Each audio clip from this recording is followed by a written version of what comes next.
Ready to begin. Yeah, thank you. Thank you, John.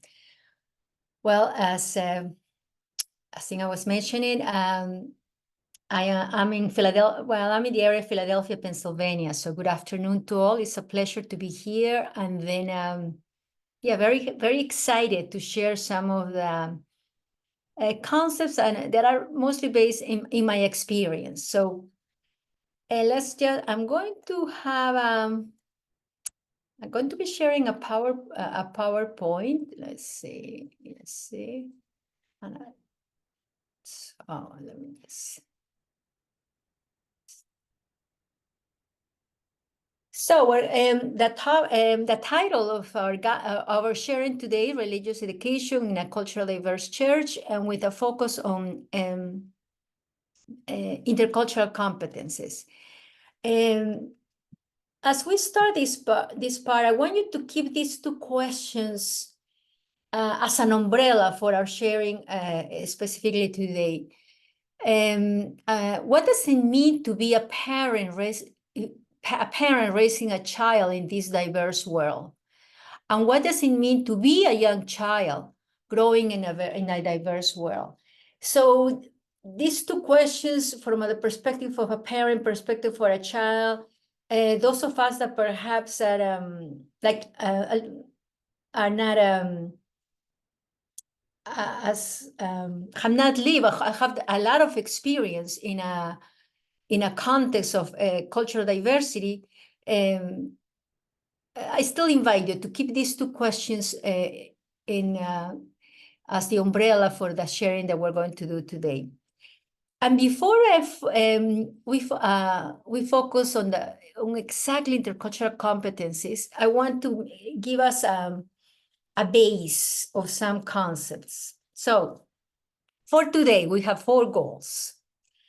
To familiarize those of you who are here with the basic concepts that are underlying intercultural competence, like culture and some parameters, to introduce you to some dynamics from the collective and individualistic parameter, and then to understand the concepts of what does it mean acculturation, enculturation. Look at those 3 terms, very similar, or at least in pronunciation, but very different. And just to become familiar with the concept of popular religiosity or popular Catholicism. And if you can take notice that I'm asking you just for today is very introductory. Hopefully our sharing today will give you, these are appetizers that hopefully will trigger your interest to continue your formation in some of these important topics. So those are 4 topics for today, and I'm very much aware of our timing until 2:30. So you have in front of you a definition of what is culture. As John has said, you have all these materials available to you, so I'm not going to read it out loud. I am going to give you my own definition of what is culture. Culture is like the air that we breathe, that we get up and, we do everything through our cultures. And one concept that everybody, that perhaps many of us are not aware of, or sometimes get confused, is like everybody has a culture. For instance, as John was saying, at this time I'm teaching theology to undergrad classes at Villanova University. I do a section of this, a little bit of what I'm going to share today with my students, who are mostly what I will call them Euro-American, some very few from other cultural ethnicities. And they say, well, the United States doesn't have a culture. And then we go into that. Of course, the United States has a culture. So we start from that perspective that everybody has a culture. And then we do everything. We speak, we dress, our values, and so on have to do with this culture. And what an intercultural competence is the capacity to communicate and relate across these cultural boundaries.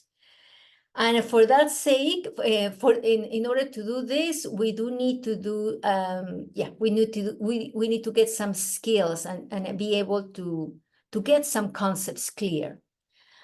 Usually, and again, as at some point, hopefully we'll have a little time to share. Those of us, I think at this point I'll share, John mentioned I'm from Peru. I came to the United States in my early 20s. And when I came to the States, I did speak the language, but I had not taken this course. So all these concepts and experiences that I went through in so many ways, I kind of figured that out on my own. Why am I sharing this? To let you know that those of us that perhaps have had the experience of living in another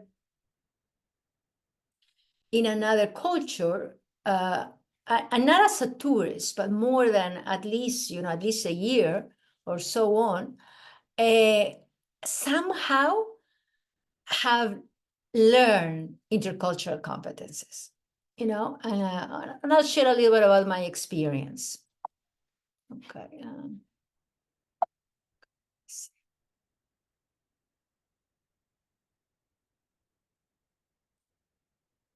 In front of you, you have an image of an iceberg. Okay, let me just go back. This is my, I think that Eric Law presents this image of what is culture with an iceberg. And there are some aspects of culture that are very visible, that we can see, we can identify. And there are some aspects of culture that they are not easy to recognize. They're under the water, under the ocean. And if you can see the picture, actually that is the largest part of culture. Often, in our efforts to build unity and diversity especially in our parishes, at least the experience that I have working at a diocesan level, we focus mostly in those aspects of culture that we can see. And maybe at Pentecost, we may have everybody brings a dish and we share a meal and so on, music, dishes, music, dances, which is wonderful. But I invite you to think about it. What are the opportunities that we get a chance to share a little bit more about those aspects of our culture that are not as visible? They are actually internal culture. And in these aspects of external culture, those aspects that we can see, you have a list there. Again, it's everything that I can identify through my senses. As we continue here, I just want to clarify that culture the focus that we're going to do this today and next week is the focus on culture from the perspective of ethnicity, all right? Because we could talk about the culture of the young, the culture of the older, the culture of women, and so on. But here we're going to focus on the aspects of ethnicity. So the aspects of external culture are all those aspects that I can hear, I can see, I can touch, I can flavor.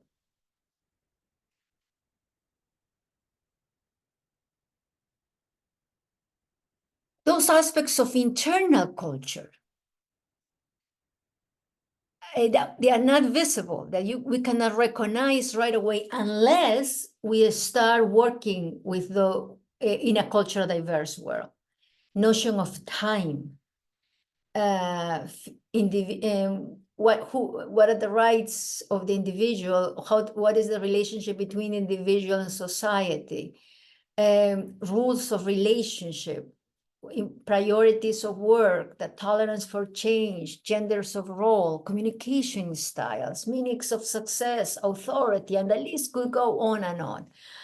I'll give you an example here. If you can recognize now your personal space. By that I mean, what is the distance that you are comfortable with a person that is next to you? I'm going to a person that you are not aware, that you don't know, not a relative, not a friend. You know, when do you start getting suspicious or uncomfortable when somebody is getting physically too close to you? I'll tell you, I grew up with my personal space was almost zero when I grew up in Peru. You know, like I used public transportation. Of course, those buses were crowded, no personal space. You have to go to the banks or supermarkets, you get in line, and you make sure you get in line very close to the next person because you don't want anybody to get in between. So I came up with that an experience of personal space like zero, and nobody complained. My first months in the United States, I learned very quickly that that's more often, it's not here in the United States, most people want a little like more space that I was used to. And again, I didn't take a course, but how did I learn? Body language. When the person, I'm in line at the supermarket, at the bank, I'm getting too close to the person, and the person just looks at me. I got the lesson. So that would be an example of internal culture. In this case, what is your pride? What is your what is the distance for your private, your personal space? And it's in this area of internal culture that is the largest where conflict happens, where miscommunication happens. You know, that's the area. Often the aspects of internal culture is it's a safe space. We share foods. It's okay if I don't like it, and so on. Or we look at what unites us rather than in what in our differences.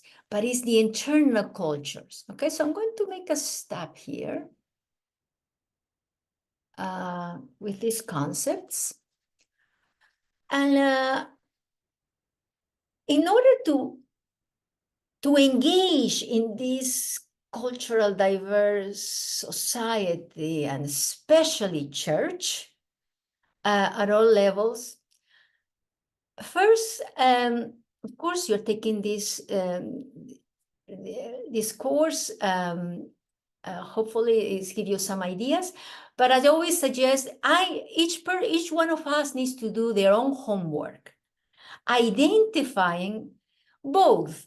What are those? What is my cultural identity? You know, in regard to ethnicity, we're going to focus today on ethnicity. And perhaps it's true.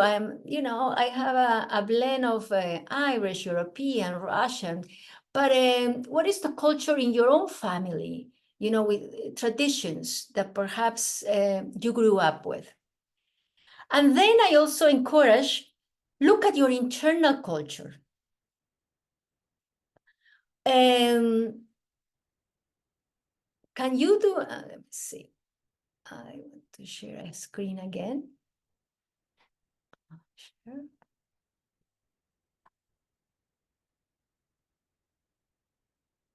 Where do I feel myself more comfortable in regards to notion of time? How is time for me? Is time like on the dot, or I'm one of those persons where time is flexible? In my work with, well, as you know, I'm from Peru, so I'm Latina. Those of you that are familiar with Latina culture, they say, oh, they're always late. And it's true. But as I always say, not all Latinos are all late, or not all Peruvians, because for some reason, I grew up with a notion of time to be on the dot. So again, I'm throughout this sharing, I'm trying to say often, most of the times in general, in order that we do not generalize, like all Latinos, all Asians, all people from Vietnam, and so on. But what is your notion of time?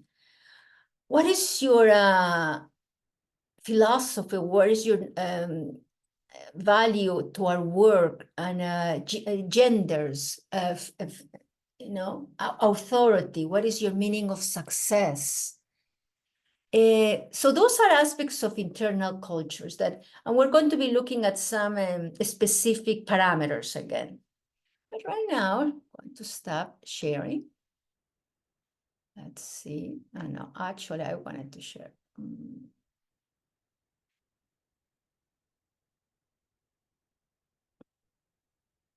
I'm going to share a little bit about my cultural identity as we move on. Oops.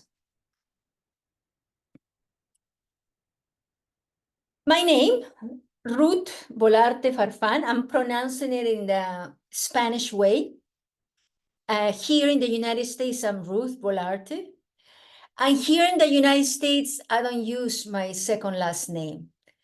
At this point, I came in the state in my early 20s, so I'm very comfortable not using my second last name. But when I go back to Peru, this is still my official name. I do have an ID in Peru, and in Peru we use two last names. This is my father's. This is my mother's. My mom is still living, so while my mom is still living, it's very important that I acknowledge my second last name. I could tell her.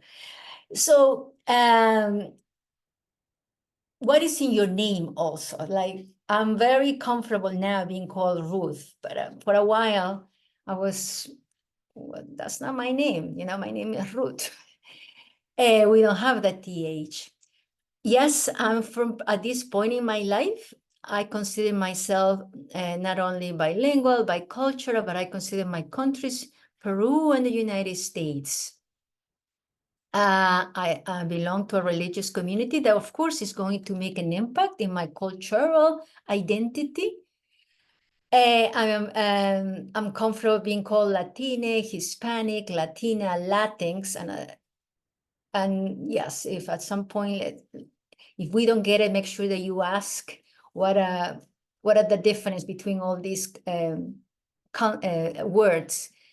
Mestiza, that means that I'm a blend of indigenous in Peru, some European from my mom's side, and of course, the culture of the United States is part of who I am now.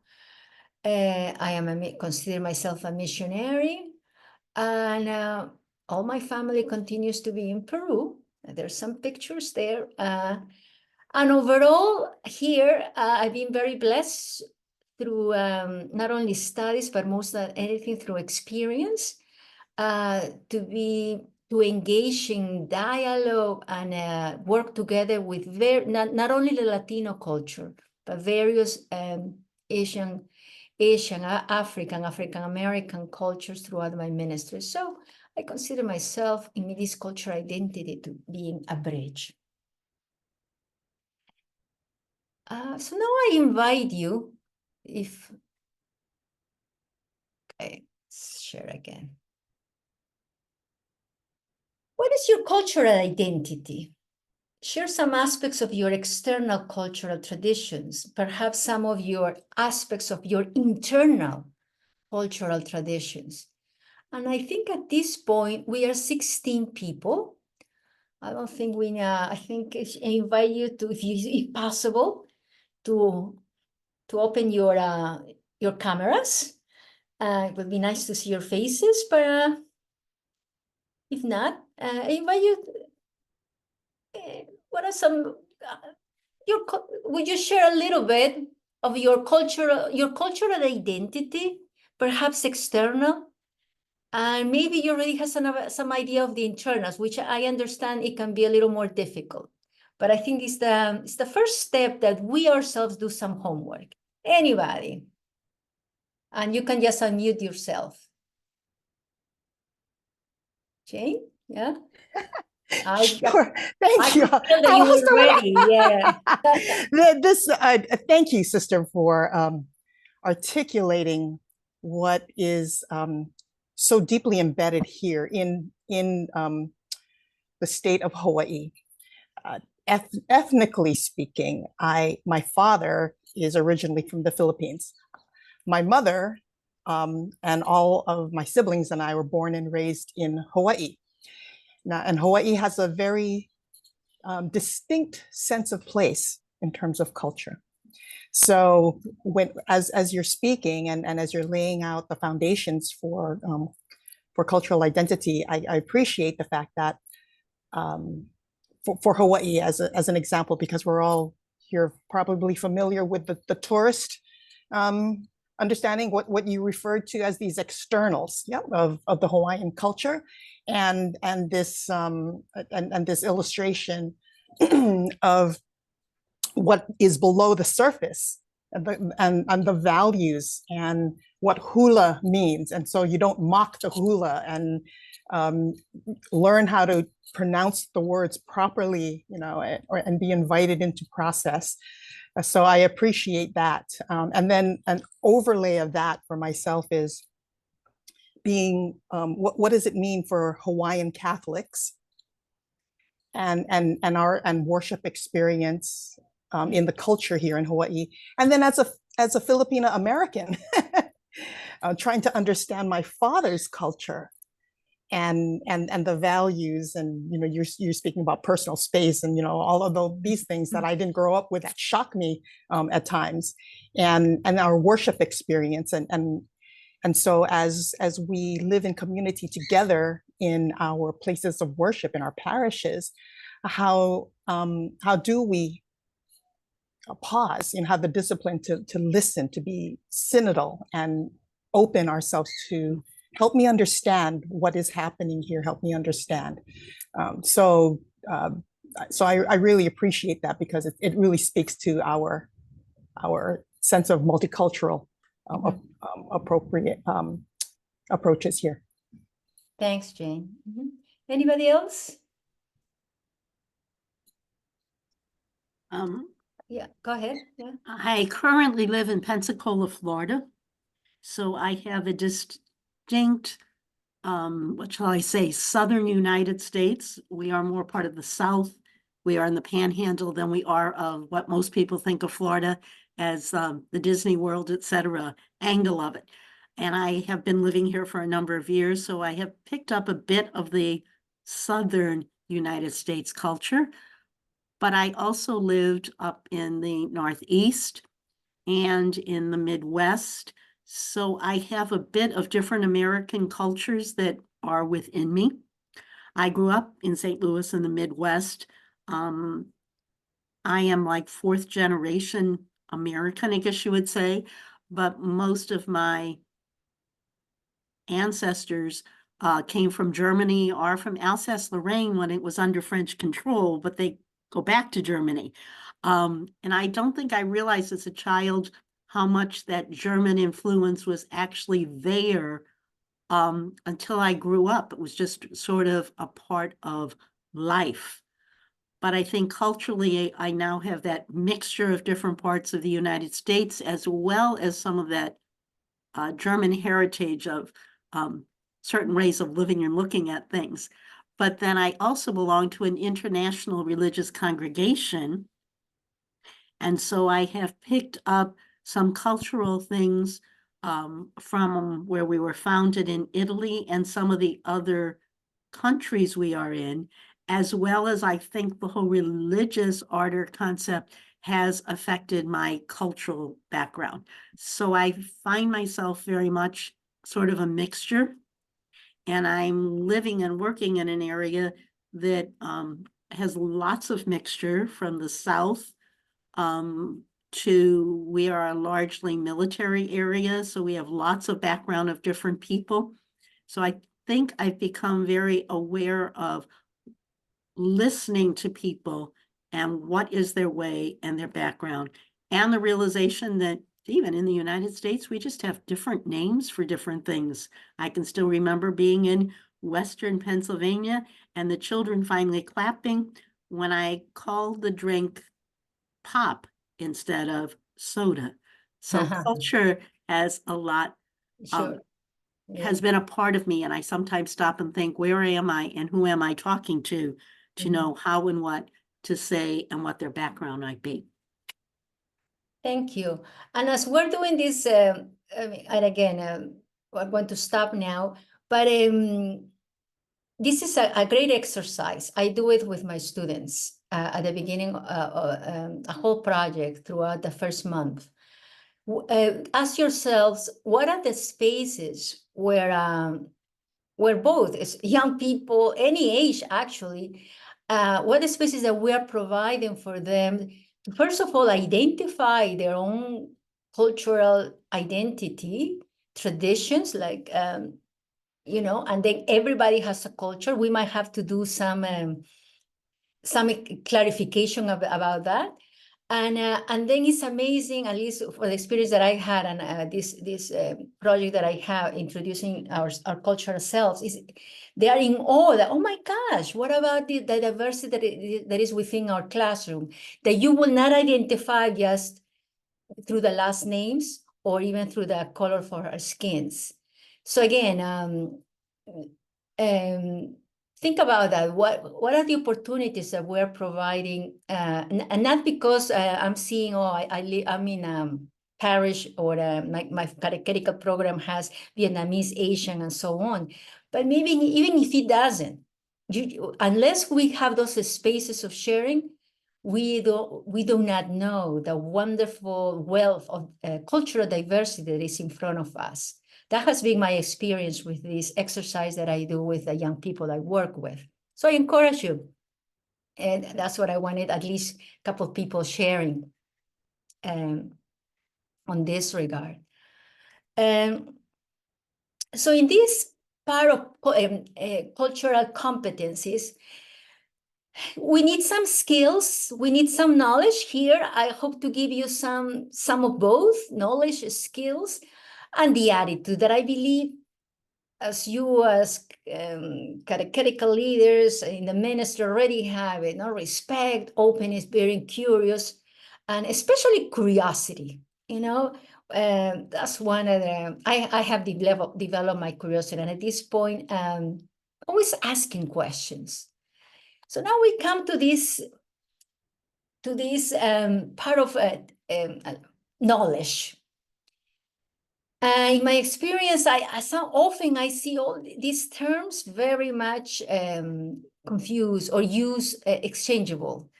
So here we are in order to we get some clarification. Enculturation, and since I already know English is my second language, and I always my short vowels, I always have to be very conscious about them. I always say enculturation with an E.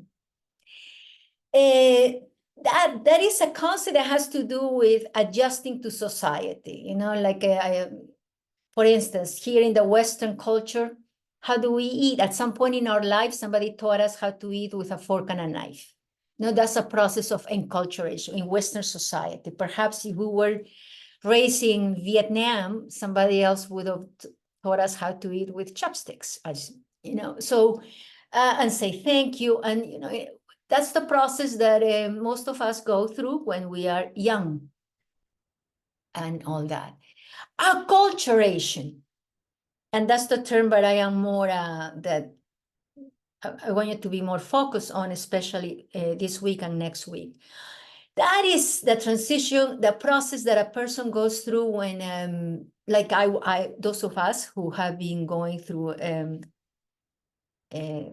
moving around. In my case, from Peru to the United States, I went through a whole process of acculturation. And it's true, as the last person that I was sharing, you know, within the United States, if I were to move, most of my life in the United States, I've lived in Pennsylvania, in the northeastern part, Pennsylvania, New Jersey. And I lived for some years, I was in DC. If I were to live in California, of course, I will have to go through some process of acculturation.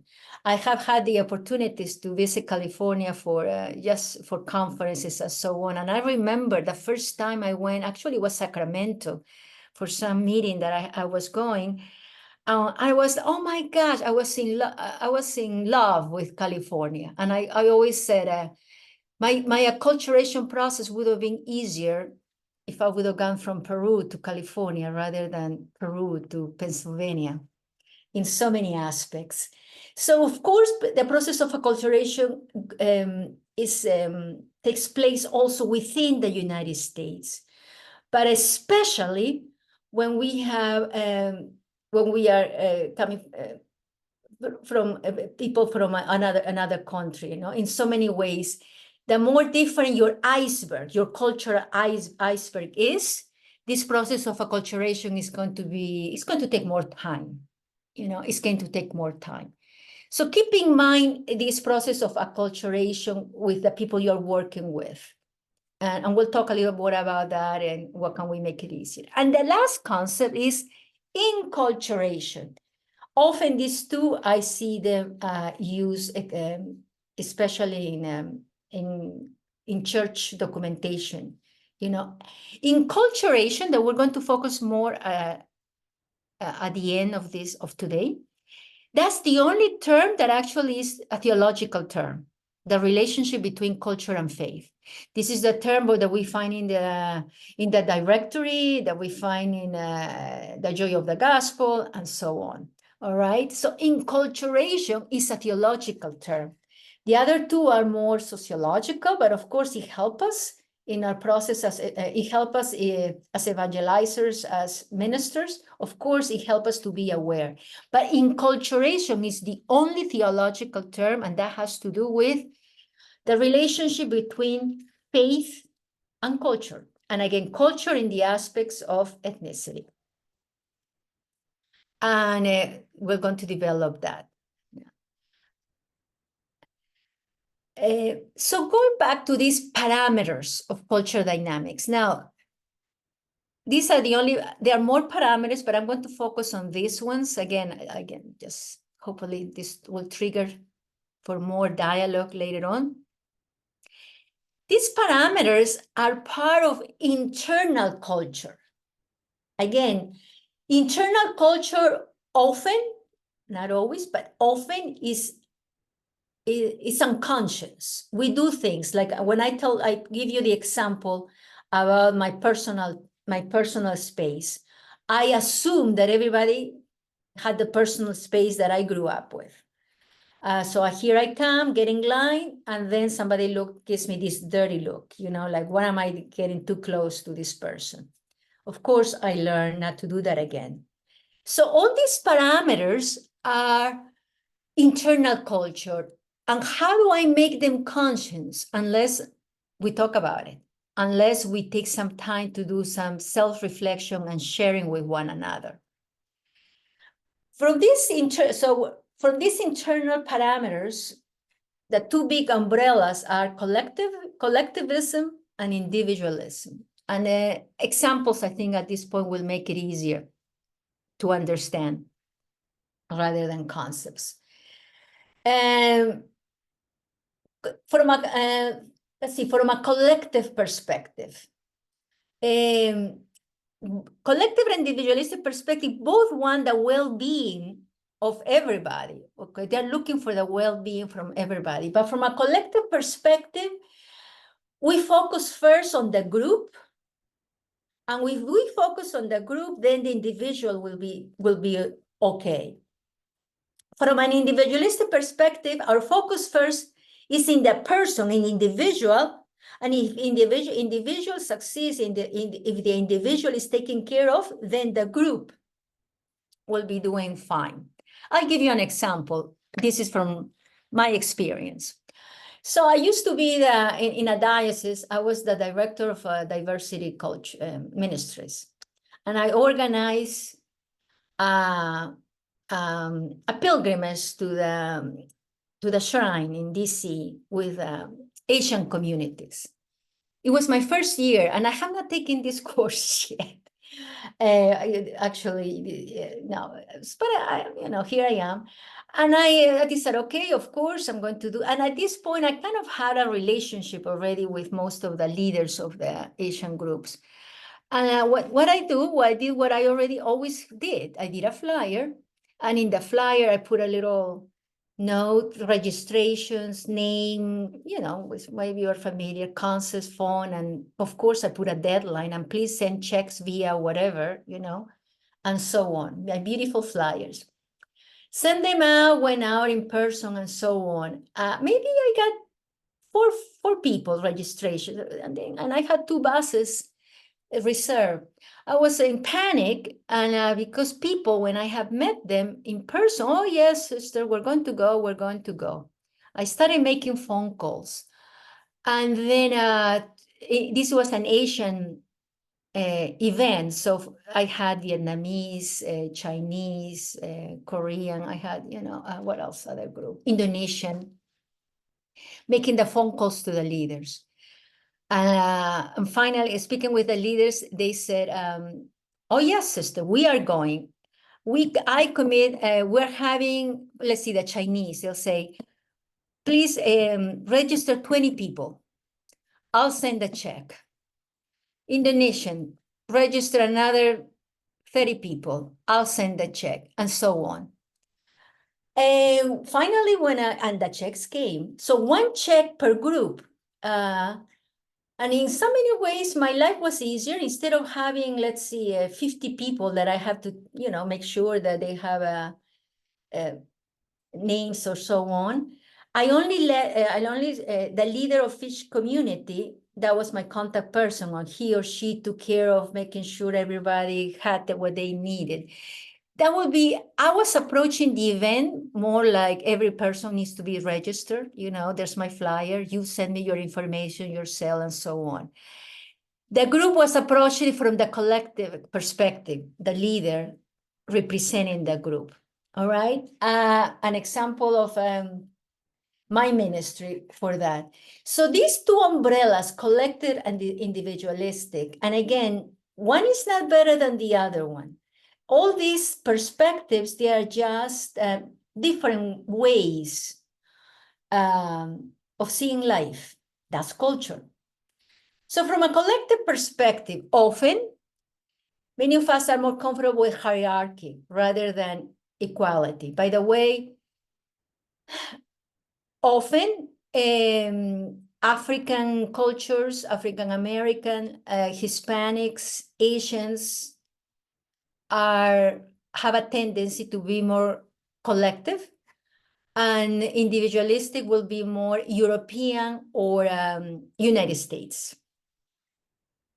So from a collective perspective, perhaps some of us are more comfortable with a level of hierarchy, if you can recognize authority, but also our ancestors, those people that have that are our seniors, you know, that like again, an example, and this again was with an Asian group. I wanted to visit the group, and I just called the name that I had in my file, and the person said, you have to wait until the leader invites you. Even though I was a representative from the diocese. Again, of course, I waited to be invited and so on. So again, perspectives of hierarchy. Some of us are more democratic, you know, everybody speaks. Come on, you have something to say, raise your hand. Some of us may be waiting to be invited. A masculine and a feminine perspective. What is your perspective of gender roles? From a masculine perspective, perhaps some of us are more comfortable with defined roles for genders, defined roles for men, women. From a feminine perspective, it doesn't matter who does the dishes. It doesn't matter who is the main provider in the family. And I invite you, as I am sharing these perspectives, what is yours? Where are you more comfortable? I grew up from my family, perhaps more with a masculine. And it's interesting, it's usually mothers who pass on these cultural perspectives, but it's true. My brother never helped in the kitchen. He did everything else, but you know, outside or the trash or things like that, but not the kitchen. He's the youngest also. And again, that's now after many years living, probably at this point, maybe I'm a little mixture of that, but I think I have become more and more comfortable with this feminine perspective. Regarding the approaches to time, from a collective perspective, that relationship is the essence of, from a collective, the group is the focus of all our efforts. So that means relationships.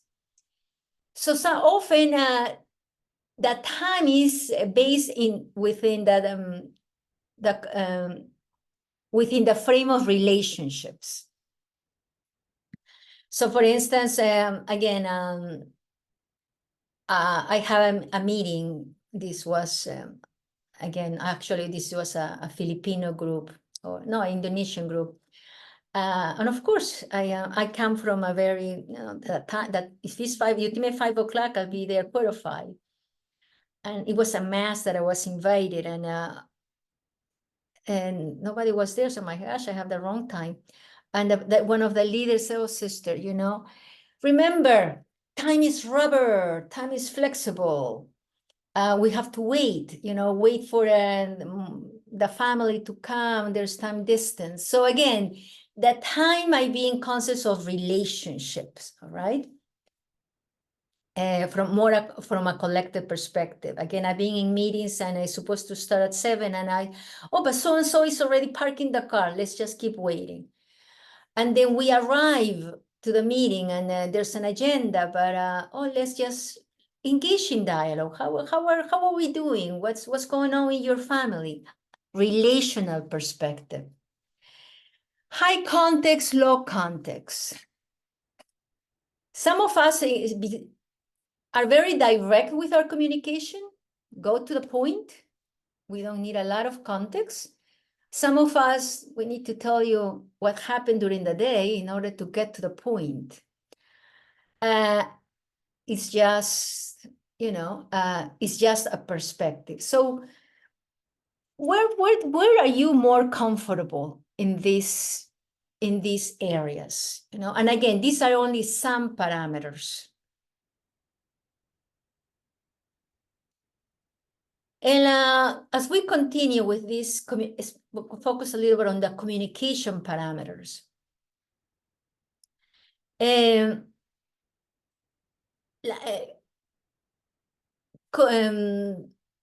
Body language. Again, from a collective perspective, because the relationship is the focus, the value that we appreciate a lot is harmony. Sometimes, because I'm going to especially with conflicts, the person is going to be indirect. And sometimes sometimes yes may mean no. Are you coming to the meeting? Can you help with this initiative? Oh yes, I'll be there. And then of course the event comes and the person is not there. So yes can mean no sometimes. And why? It's not always because the person is lying or doesn't want to be upfront, but it's the value of the relationship. I don't want to hurt your feelings. Or perhaps I try to say, and this is very common with Latinos, if it's God's will, I'll be there. I always say, well, I'll make sure it's God's will. If it's God's will, which gives the person, okay, maybe yes, maybe not.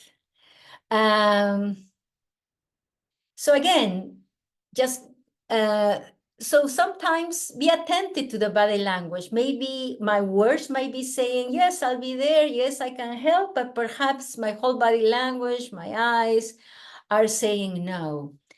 And why is this happening? Because the focus is on the relationship. Sometimes it's because, let's see, when I had those roles, I am a diocesan representative, so hierarchy, I may be a little afraid what will be consequences. in contrast to a more individualistic perspective where, you know, we need to, we're more direct in our communication. So what is your, you know, where do you stand there? Now, let me just make a stop here. How are we doing with time? Let me just make a stop. Any questions, any comments? How are we doing?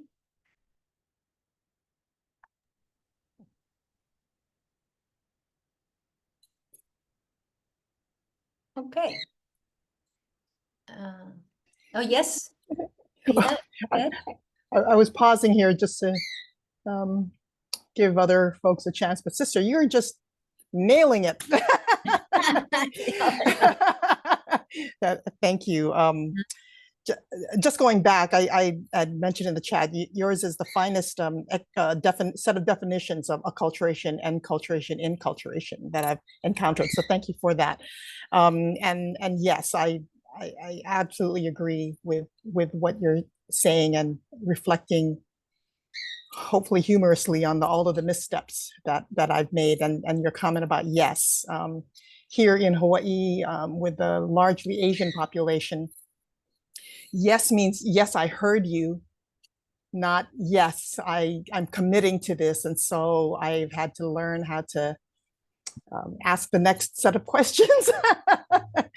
and again, be very sensitive, as you say, to a sense of the hierarchy. And I'll use the term shame, not in a negative sense, but in what, you know, drives you. It feels shameful to say no to a representative of the church, especially if he's the pastor, you know, or the bishop or such. And so you're right in terms of being able to read the body language, and in a very sensitive and dignified way, not necessarily in the moment, but later on to catch up with the person to say, you know, Yeah. Can I clarify, you know, what just happened, you know, that sort of thing. So thank you. Excellent. And again, you bring a sense of humor, like as I was saying, and with many Latinos, you might hear like, we have this expression, if it's God's will, God willingly.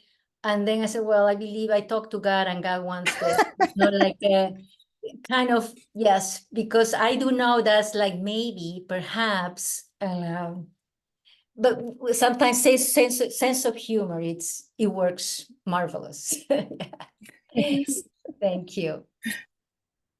Okay, let's just go on. Now, let me see. I have some exercises there. If you are looking at it, I'll read it out loud. And just, what is your reaction? You know, just don't think too much. Don't think on the context. A person comes to a meeting half an hour after the standard starting time. What is your reaction? You're walking in the street and someone kicks a dog. What? Don't think, just what is your reaction? At the end of a meal, people belch audibly. What is your physical reaction? A woman carries a heavy pile of wood on her back while her husband walks in front of her carrying nothing.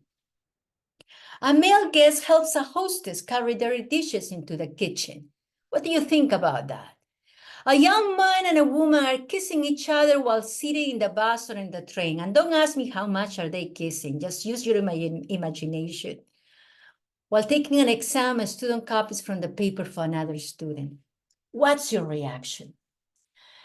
We don't have time to do that. When I do this exercise, you know, it's kind of fun. You know, they have to share with one another and so on. But perhaps I'm just going to a young woman, man and a woman are kissing each other while sitting in a bus train. Anybody? Would like to share what was your gut reaction right away without thinking too much on how much kissing?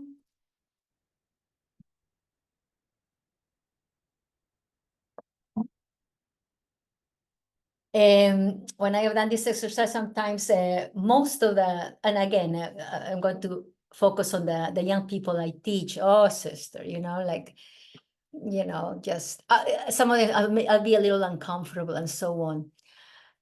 For me, probably I would not even notice, just because I grew up in that context. Again, very little.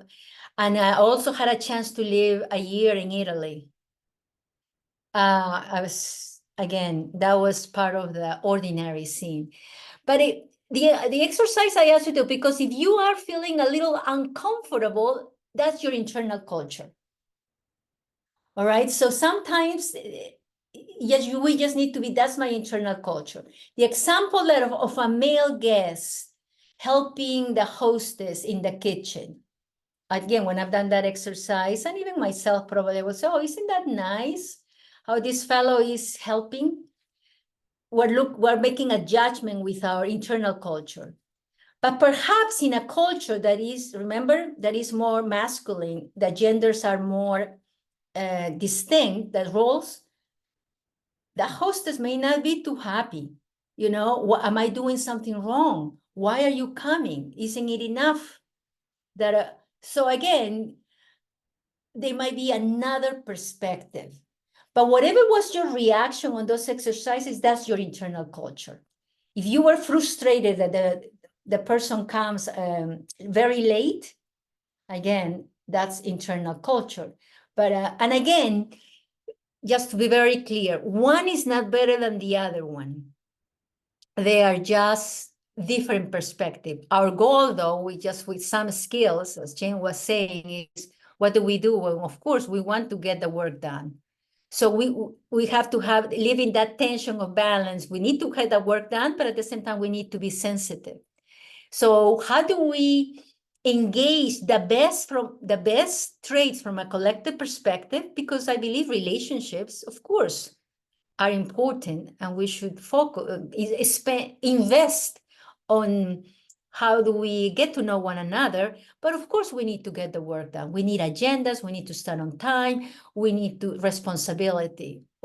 So how do we integrate the best of both aspects? That's the key piece, in my opinion. Okay, let's see.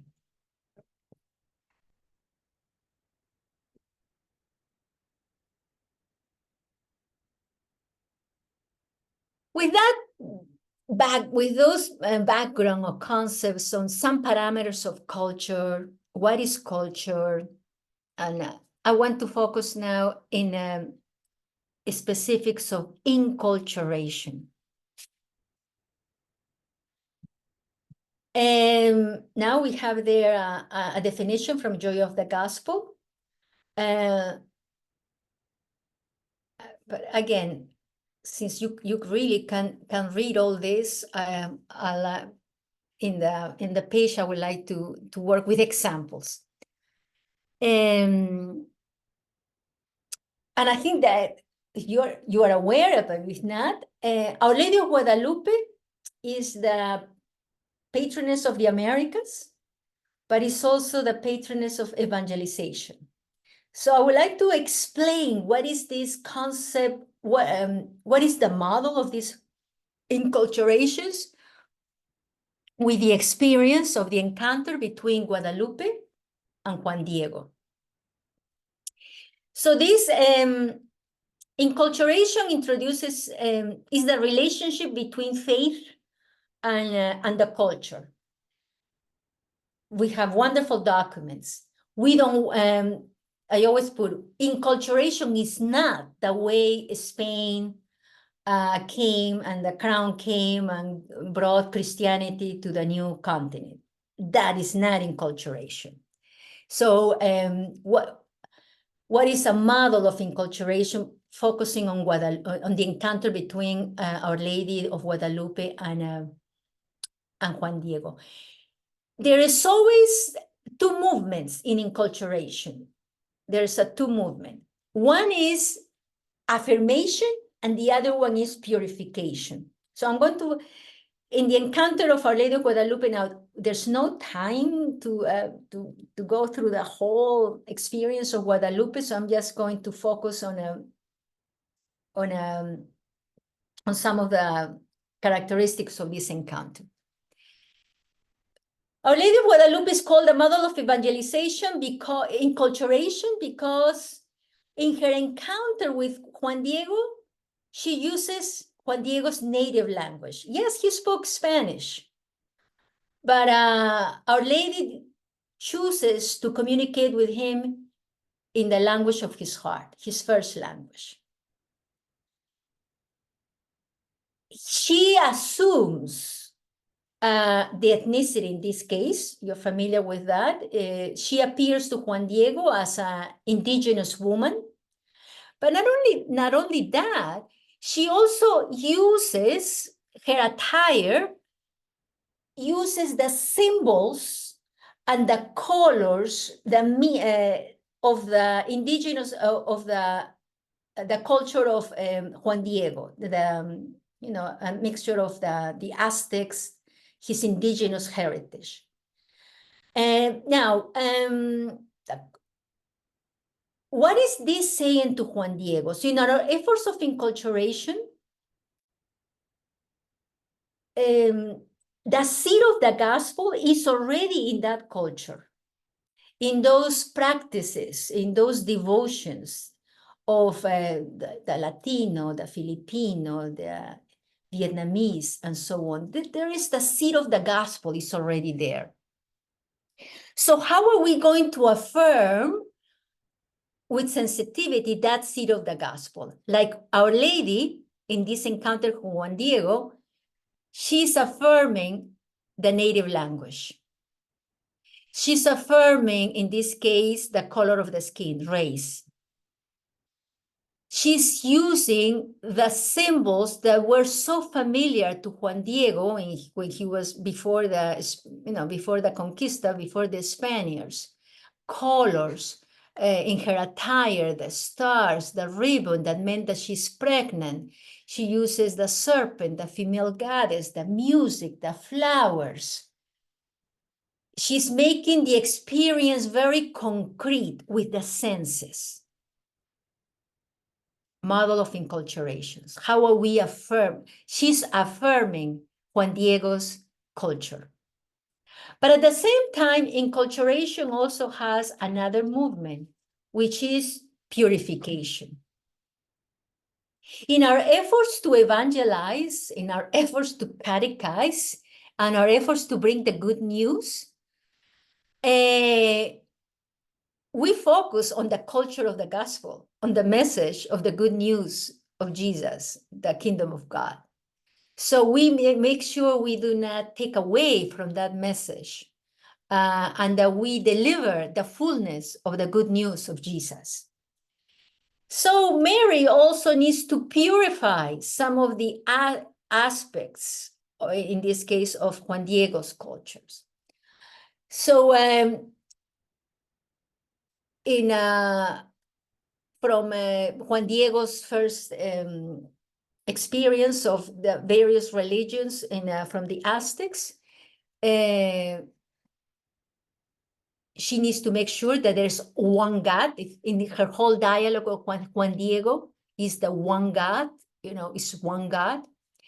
The dignity of the human person, God's child. In the dialogue, she uses the words, let's see, my little child, very endearing. And as Juan Diego was feeling that his self-esteem was zero, Juan Diego lifts, Our Lady lifts him up, his human dignity. You are my child. You are my ambassador. I am giving you a mission. So with sensitivity, but at the same time, very crystal clear, she confronts these aspects, in this case, of Juan Diego's cultures that need to be purified according to the gospel of God, of love. So that's why Our Lady of Guadalupe is the model of evangelization, because she's the model of enculturation. So I always I invite you to have these two aspects of in our efforts of enculturation?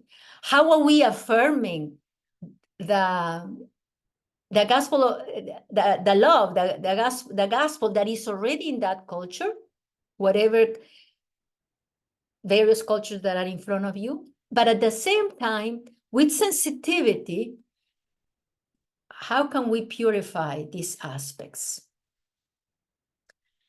And I think I had that from the directory, you know.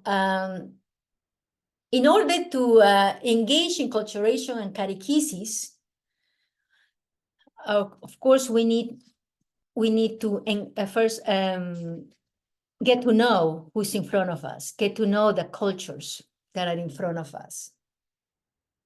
And again, that's why I was saying, yes, the only way is providing those spaces to be able to share our experience of culture. Be very crystal clear that the gospel possesses its own cultural dimension.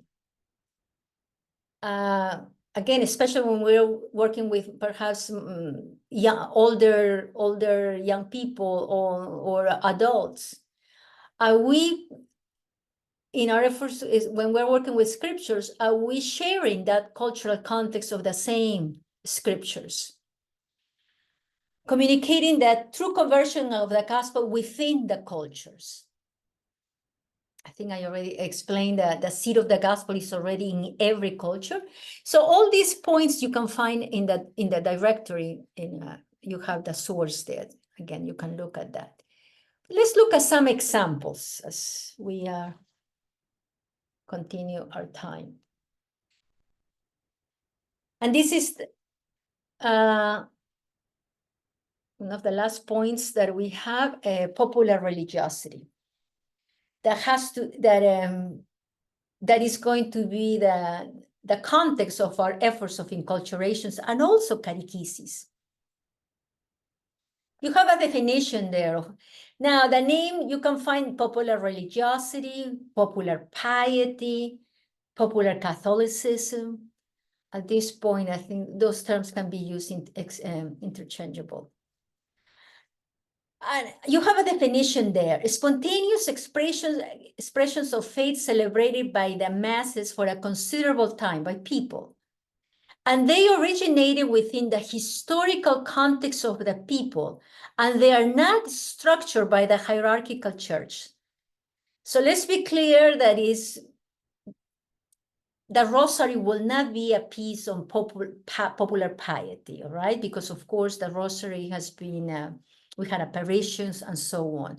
Popular religiosity has to do with, and I'll give you some examples. Those of you from the Latino experience, the quinceañera, las posadas, from the Filipino, the Simbangabi, from the Vietnamese, the Lunar New Year, and so on. So again, expressions of faith that had its origins from the people. Eventually, the institution, in this case, the church, has embraced them. And we even have now today, we have a liturgy, I believe, and from the Conference of Bishops for a quinceañera. You know, and it took some time, because for many, at least when I was working at that level, at the diocesan level, we were using the ritual from the Episcopal Church of Mexico. But now the United States has their own ritual. So eventually, the institutional church has embraced the devotion, the piety, of course, has made some suggestions, some recommendation. But let's be clear on that it's a devotion, it's a piety that is born from the people. There you have pictures of a Peruvian celebration, Lord of the Miracles, a procession that now is celebrated throughout the whole world.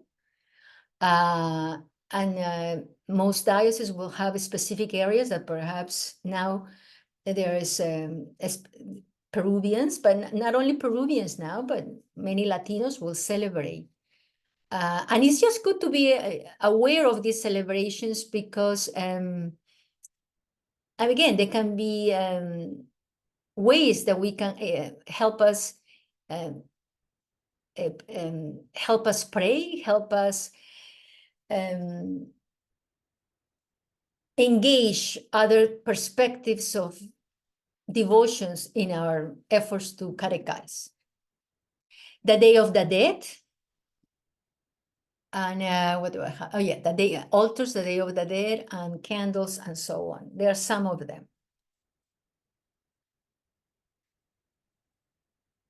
So in my work with in my work with I'll share some of the in these efforts of enculturation and popular religiosity. The documents also mention that in this process of enculturation, both go through a process of conversion. The people, of course, but also the church. In the many, as I was saying, I came to the United States in my early 20s, and the past 25 years in my life, I have worked both at a diocesan level,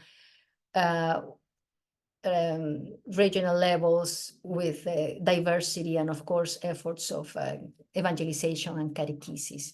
And so I have witnessed how the Church of the United States continues to be transformed by this encounter, by this process of enculturation. So besides this affirmation and purification, when the church encounters, or when the church in her efforts to give of evangelization, the church also is changed by this encounter with this new culture. That's my perspective. It would be interesting to hear what do you think about it in your own parishes, in your own. I can Simbangavi has become one of my favorite ways to celebrate Advent, and especially with the 5 o'clock masses at one point. It's so. My life has changed because of this encounter, in this case with the Filipino community. Hopefully, as I always say, in my encounters with them, somehow their lives have been changed. So always this mutuality of being enriched with one another. Not only of course, culturally, but also our faith has been transformed. And for that, again, another example. This is also from the Filipino community. I don't think I have a picture. Let me see. No, I don't have a picture. Salubong. This is a devotion from the Filipino community on Easter Sunday. There is around 5 o'clock in the morning.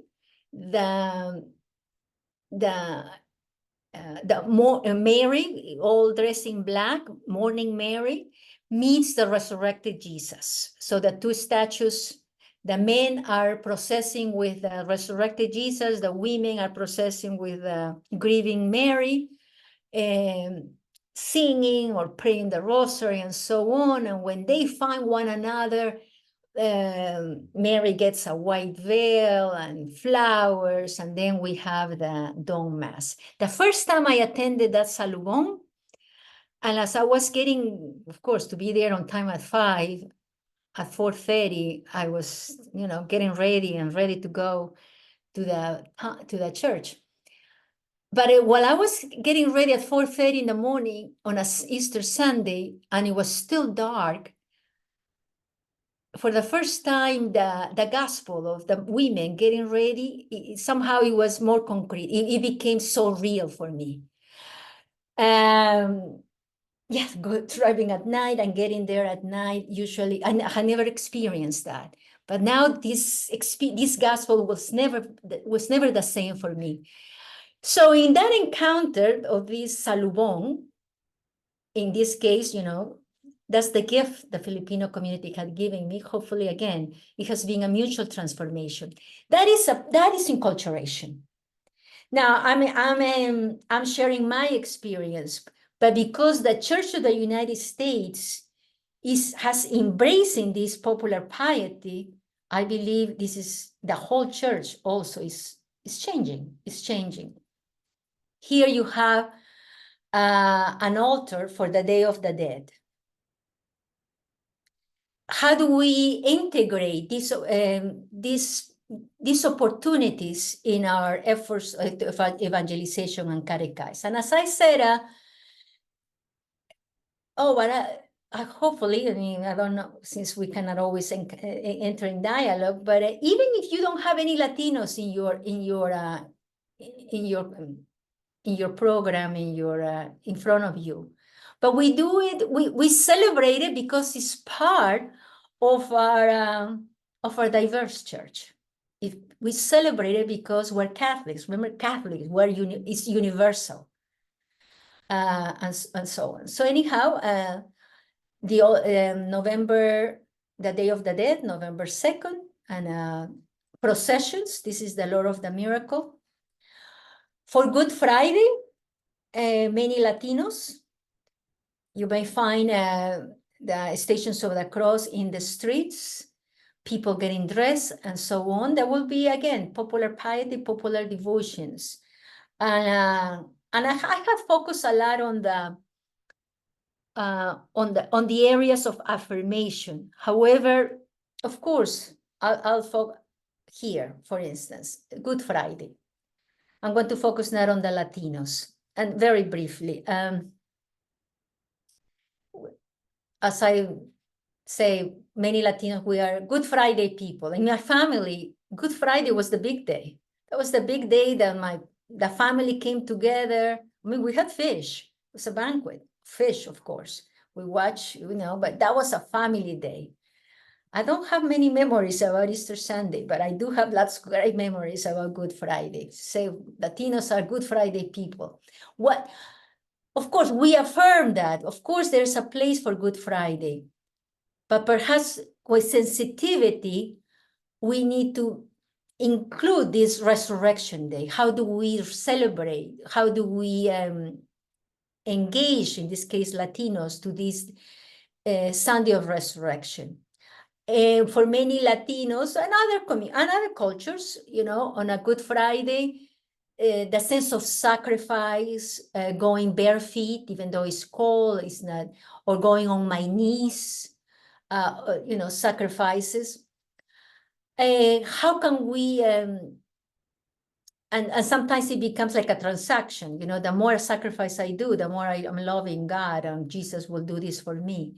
So of course, that's an area that needs purification with the full, as we try to give the fullness of the message of the gospel, that God loves us unconditionally. So again, of course, there are purification. Since we have a little time, quinceañera, quinceañera, if you're familiar with the Latinos, it's not always very embraced by all, sometimes pastors in parishes, and it's true. There are some expenses, a lot of expenses. Sometimes families, as they say, what are you going to do for the wedding after this? So how can we take this as an opportunity for formation and education? All these are opportunities that popular piety is giving us. Other examples, again, blessings from elders. I know in Puerto Rico, Peruvians, we didn't have this, but bless me, the blessings that the young always ask to the elderly, like let's say a child asks for mom, blessing mom, and as you start, when you come or when you go, a blessing. How are we affirming those family rituals that, again, we might not be aware of it unless we have this space to share them?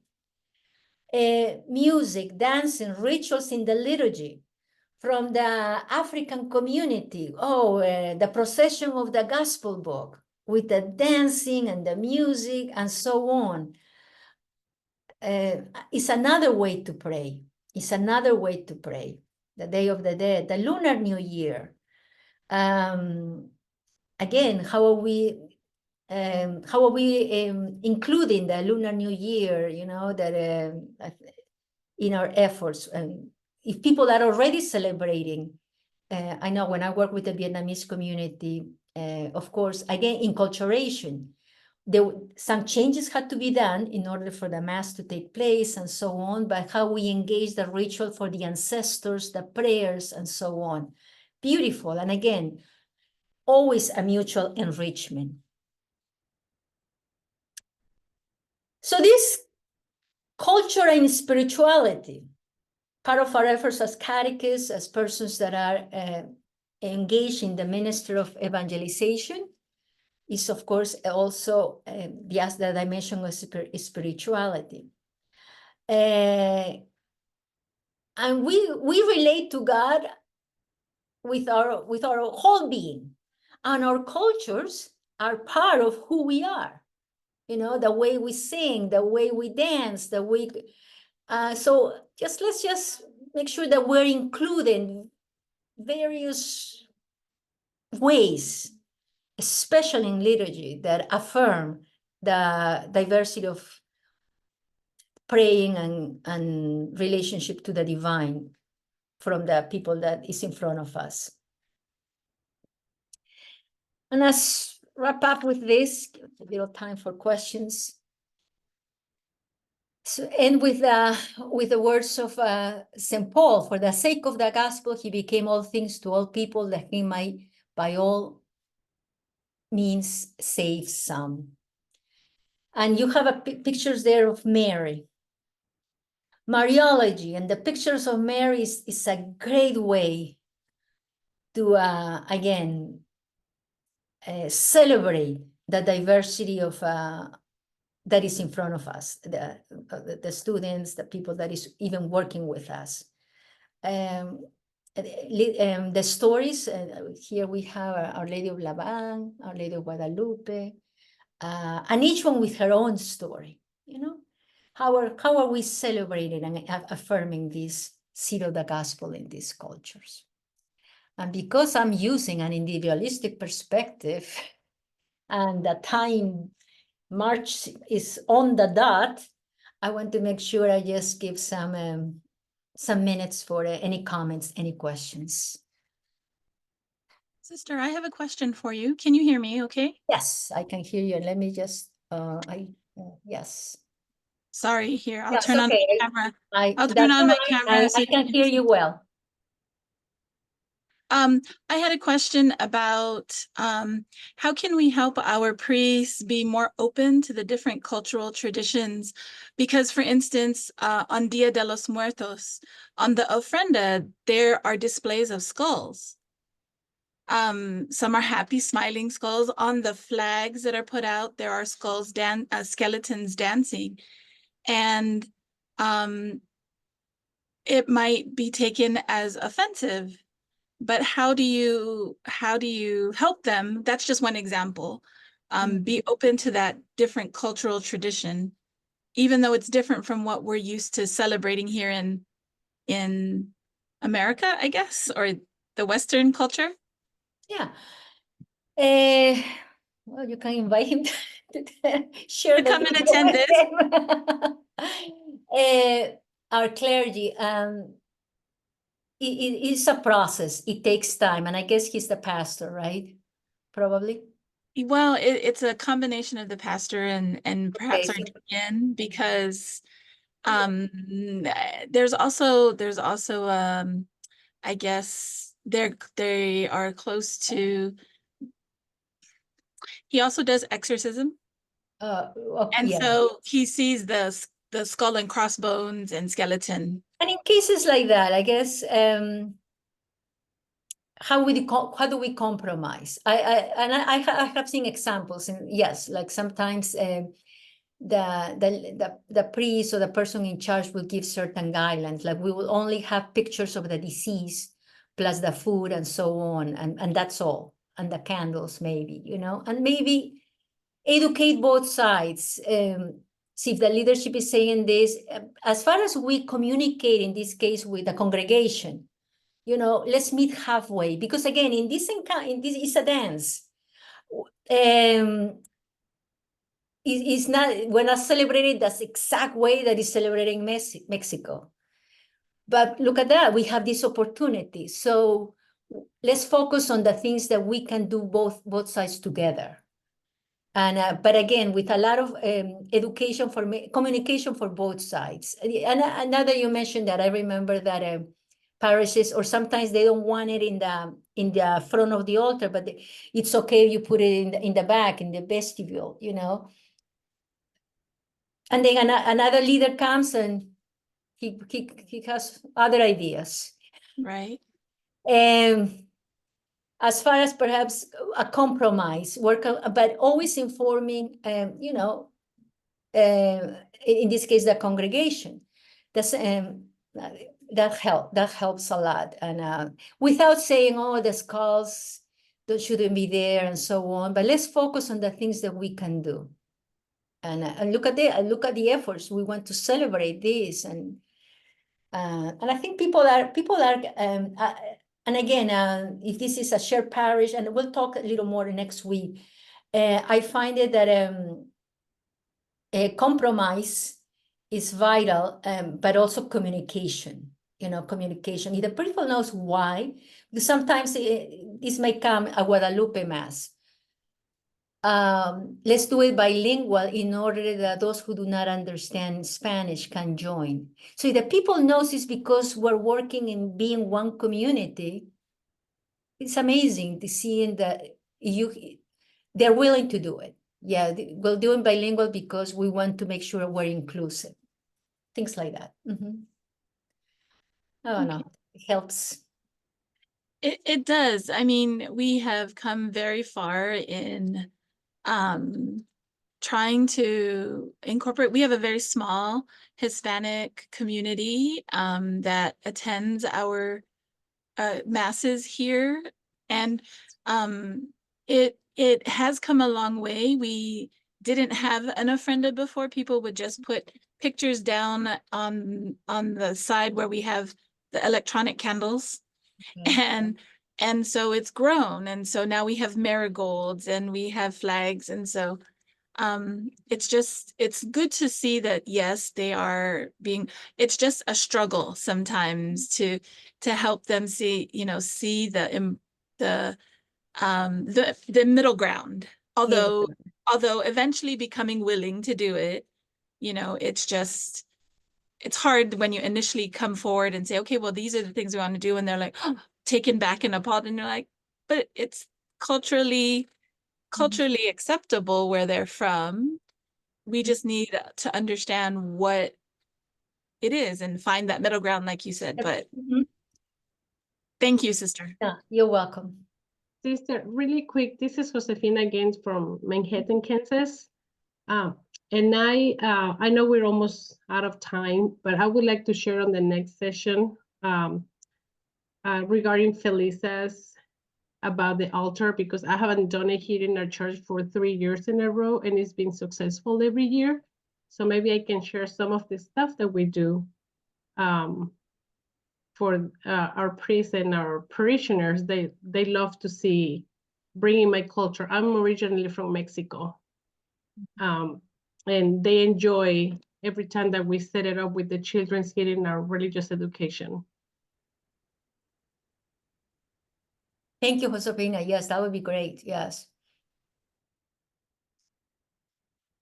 Well, as John said, you have resources in the webpage. You have the link there, and I hope to see you, and hope maybe questions come up. Please bring them at our next gathering next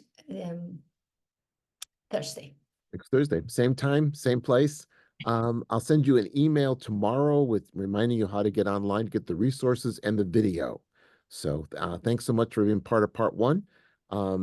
If you have any feedback, any questions, just feel free to email me, jroberto@ncclcatholic.org. Look forward to seeing you next Thursday. Bye-bye. Bye-bye.